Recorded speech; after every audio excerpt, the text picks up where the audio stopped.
Hello everyone, thanks for tuning into today's video. Well, one of today's videos anyway. We're going to be doing a live event later on at GazOviz with my good friend Quantum. Another weather forecast will be going live and talking about the potential for hot weather heat waves in a live broadcast, and so coming up on the homepage later on this afternoon. But this video is a pre-record and it's looking at the autumn of 2015. It's time to get the first autumn update done, and this will be the first of three. Of course, we'll do another one next month, and we'll do the final update, which will be the final forecast in August, at the end of August. So this is the first of a trilogy of autumnal updates. Talking of autumn, Terry Scully, my good friend Terry, will be along later on with his preliminary autumn thoughts as well. On his page, Terry Scully's page here at GazOviz.com. So come back this afternoon, probably around 2 o'clock, something like that, to see what Terry is predicting for the autumn. There'll be a little bit of a hint about winter as well, so do come back for that this afternoon. But before I get on with my update, just want to talk about the ads. There's links to articles on all of the pages at GazOviz.com. Have a browse through the widgets. Any articles that you're interested in, please click through and you'll be able to go off and read the article. And thanks very much for doing that. It's helping to pay for the website. There's video ads on those pages. They open out within the content. When you watch them, they'll close back up again. They're very short, so you won't be sitting around sort of for 5-10 minutes watching these. Thanks so much for getting involved, and thanks for doing that. We haven't got all of the long-range models for this update because they don't quite reach the time frame of autumn, unfortunately. So we've not got the JMA, we've not got the Russian model. They will come on stream next month, so you'll start seeing them being included within the video updates from next month's autumn update. But we've got enough to be getting on with anyway. There's plenty of models to be looking at. At the end of the year, the last one we're going to look at is the GM, the Canadian model. I tried to use that in an update last week. It all went a bit pear-shaped, so hopefully it's going to go okay this time. We'll see how it goes. Cross your fingers and hope for the best on that one. Right, let's get on with it, and we're going to start off with the Brazilian model first of all. This is only going up to October, this one, so even this one doesn't quite reach the threshold of the full autumnal period, but I thought I'd include this one anyway. This one is the 500 millibar height anomaly from August through to October. It's a bit different with this one because blue is extrapolating to high pressure and red is extrapolating to low pressure. On a normal 500 millibar height anomaly, it would be the other way around. I think they do it just to catch us out, really. So let's have a look at this one, and we've got the British Isles just there, and we've got a big area of above average height sitting right over the top of the country for the August to October period. So this is an anomalous ridge through the late summer, early autumn period, and the jet stream with that is going to the north as well. So that's a pretty anticyclonic settled anomaly to start us off for late summer, early autumn. The temperature anomaly is nothing to get excited about, unfortunately. You would think with a ridge of high pressure right over the top of the country it would be better than that, but no, the temperature anomaly is only coming out around, or maybe ever so slightly hinting at being a little bit above average, but certainly nothing to get excited about with that one. The rainfall anomaly, though, is coming out drier than average, generally around not just the UK but much of Western Europe as well. You would expect that, of course, because there's an anomalous ridge of high pressure sitting right over the top of the country, so you would expect a pretty dry scenario. So a nice chart to start us off with, a nice model to start us off with for late summer, early autumn, August to October. Plenty of anticyclonic weather on that one. Going to have a look at the American-based forecast next. So we'll start off with Hugues van der Doel. Now, Hugues, as you know, is the long-range forecaster from the United States who works within the NOAA umbrella. I don't think what we're seeing here is a model-based forecast. It's an analog based forecast. What Who does is he takes the sea surface temperature anomalies from the world at any given time. For instance, this was generated in May 2015, so he's looked at the sea surface temperature anomalies through May 2015 across the world, and then from those sea surface temperature anomalies he's created an analog based forecast going forward. So what Who is going for the autumn, this is the 500 millibar height anomaly for September, October, November. This covers the full autumn period. What Who is going for is a big ridge of high pressure sitting to the east of the country. See it up here as well. Trough of low pressure in the Atlantic, and the upshot from that one is to be pushing the flows, something like that. So, and again over here, so what is going on there is that we're basically having a ridge of high pressure to the east and the northeast with a trough of low pressure out to the west, and the upshot is that we will probably be bringing up a lot of sort of southerly, southeasterly type influences. That could be, well, it could be quite settled in the east, it could be more unsettled in the west, but the main thing about that is that it could be really quite mild.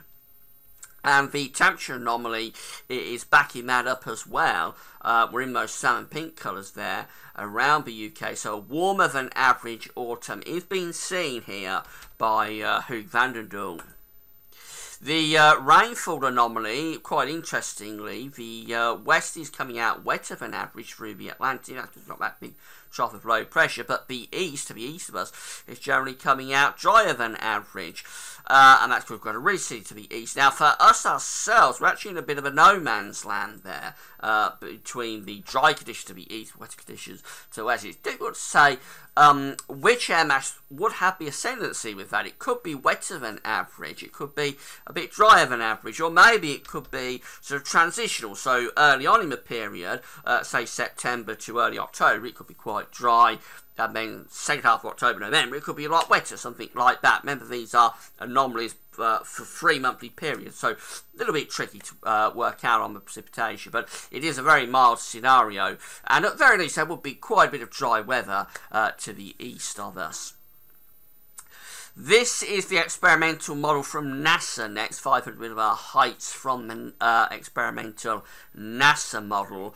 What we see here with this one is that we've got a ridge of high pressure sitting again to the east and the northeast of us. There it is up over Scandinavia. You can see it just building in to northeastern parts of the country as well over there. Doesn't really show, but I think there's probably, well, there's definitely a ridge there around Newfoundland, so there's probably some sort of trough in this area, and again the flow then goes something like that. So overall this could be very close to what Hugo van der Doel is seeing. It doesn't show the trough as deep as Hugo has it, but I think there probably would be a trough through that part of the Atlantic. So to the west of us we've got a trough, to the east of us we've got a ridge, and again we could be pulling up quite a lot of mild southerly influences.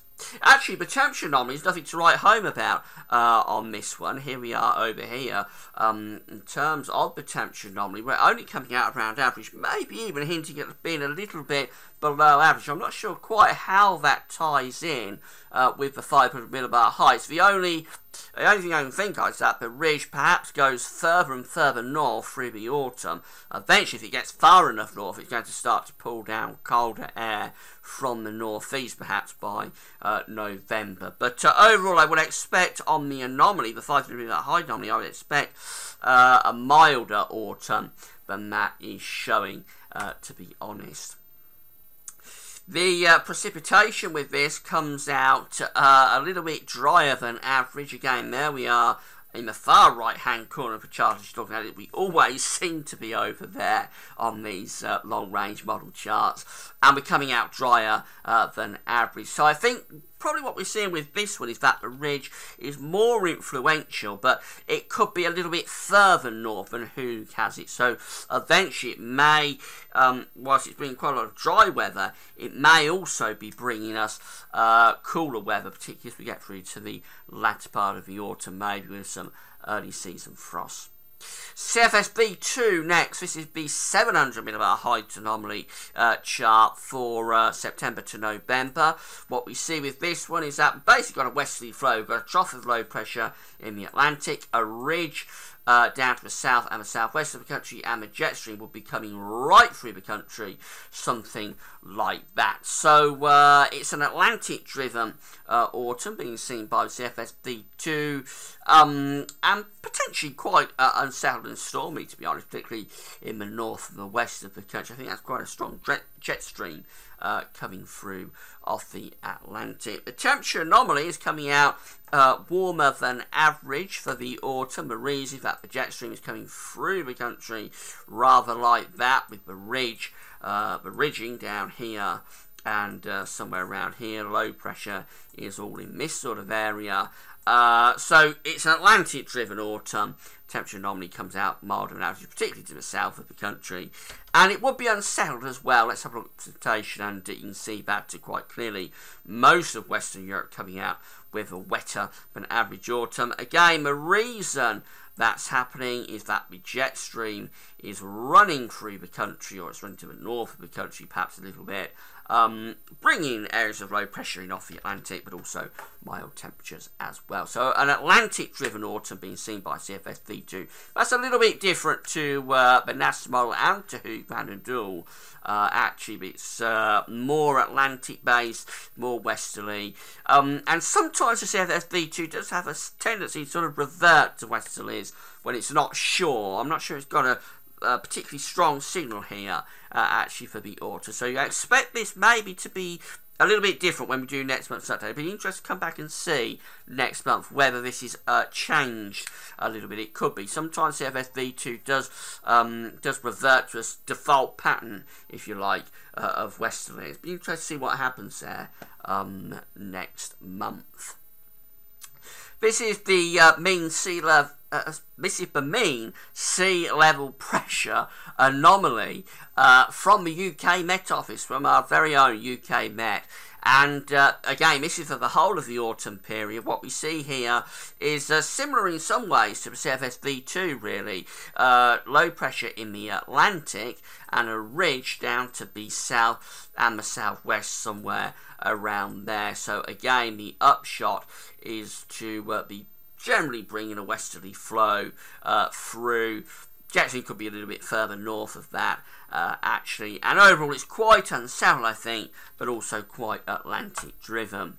The temperature anomaly is coming out around, or maybe a little bit milder than average. Look how mild it is across most of Europe as well, but British Isles is just there, of course. And yeah, it's an average to milder than average autumn being seen by the UK Met.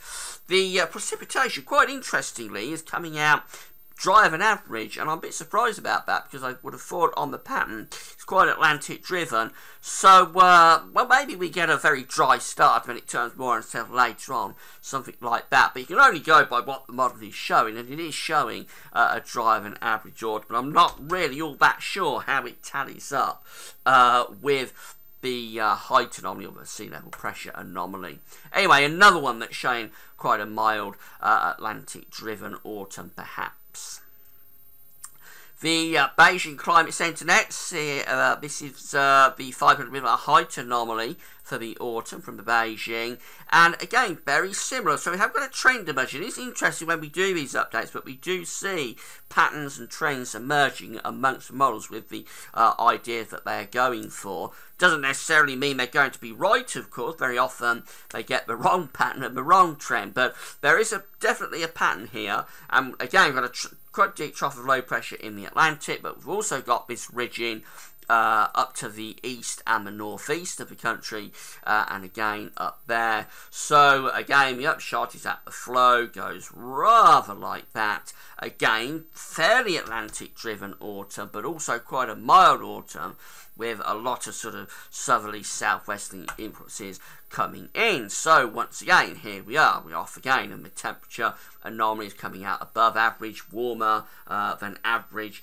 being seen there with the temperature anomalies for the autumn, and the precipitation anomaly coming out a bit wetter than average. So we've got the ridge to the east and the northeast, got the trough to the west, but the Beijing once had the trough as more of a driver than the ridge. So once you average it all out, we come out wetter than average. But of course, that's by no means saying it could be that the ridge is right, and that's what we saw with the NASA model, that actually the ridge is the driver of the autumn, keeping it fairly dry.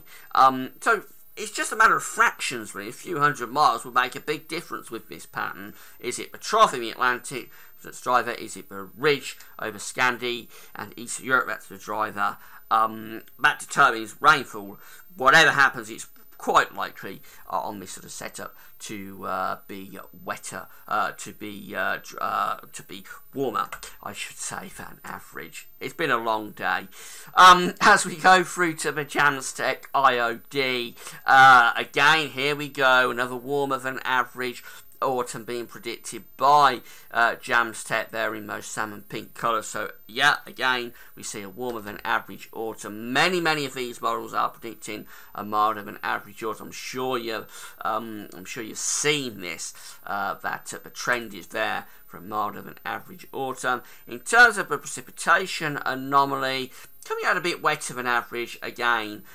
We can't see a high anomaly or a sea level pressure anomaly with this model, but I would suspect we're probably bringing in again sort of westerly, southwesterly influences with the ridge down to the south, and the low pressure up to the north, somewhere around there. And that's the reason it's generally quite mild, but also generally a little bit wetter than average. So we have got a deviation between the models in terms of rainfall. Some are drier, some are wetter.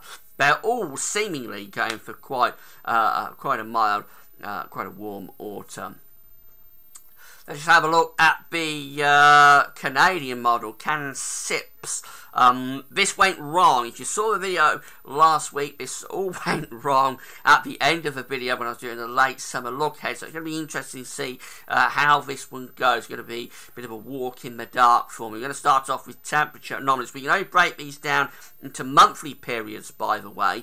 We can't do this in terms of a pressure or a height anomaly, but let's see what the temperatures are showing for the next for the 3 months of the autumn. So we start off with September, and the British Isles is just here again over the right hand side of the chart, and we're in those sort of yellow colours, so a milder than average September is being seen by the CanSIPS model. By the way, this is from the website Tropical Tidbits. You can find the link to this website and most of the other long-range websites. You can find a link to all of them on the links page. Right, we're going to try and go through to October's temperature anomaly. Let's see how it goes.